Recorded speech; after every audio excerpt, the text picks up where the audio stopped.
आज ही Doubtnut app download करें। Doubtnut पर अपने सभी गणित, रसायन विज्ञान, भौतिक विज्ञान और जीव विज्ञान के डाउट्स का करो सफाया। बस प्रश्न की फोटो खींचो, एक ही प्रश्न को क्रॉप करो और तुरंत वीडियो सोल्यूशन पाओ। अभी डाउनलोड करें।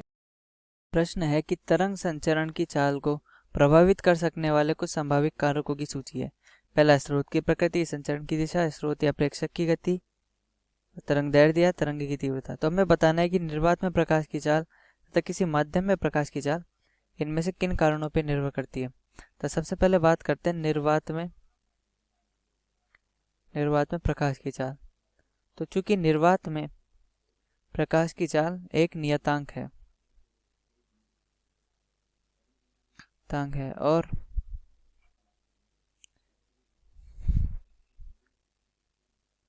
यह इन पांच में से किसी पर भी निर्भर नहीं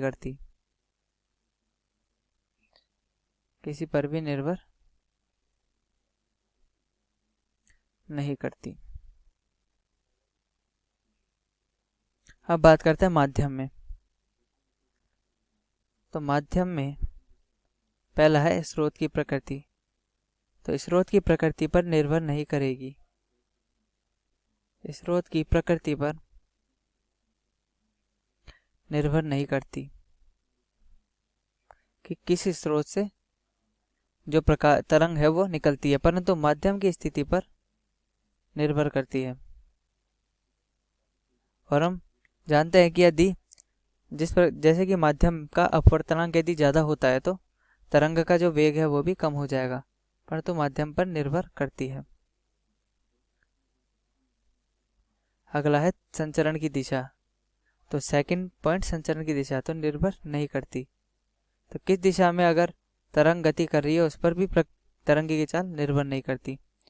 तो स्रोत या प्रेक्षक की गति, तो यह है स्रोत और माध्यम की सापेक्ष गति पर निर्भर नहीं करता, परंतु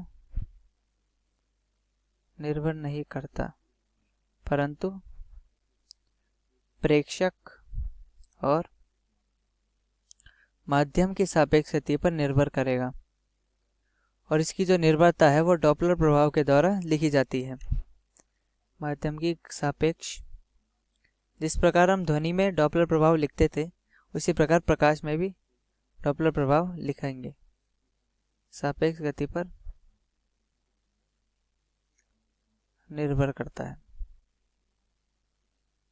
अगला है तरंग दैर्ध्य। तो प्रकाश की चाल तरंग दैर्ध्य पर निर्भर करती है, यानी कि प्रकाश की तरंग दैर्ध्य माध्यम में जितनी ज़्यादा होगी उतनी ज़्यादा इसकी गति होगी और तीव्रता पर निर्भर नहीं करती। तो चूंकि तीव्रता कितनी भी हो प्रकाश की चाल समान ही रहने वाली है। कक्षा 6 से 12वीं से लेकर नीट, IIT, JEE वो एडवांस के लेवल तक 1 करोड़ से ज्यादा छात्रों का भरोसा। आज ही डाउनलोड करें डाउटनेट ऐप या व्हाट्सएप करें अपने सारे डाउट्स 8400 400 400 पर।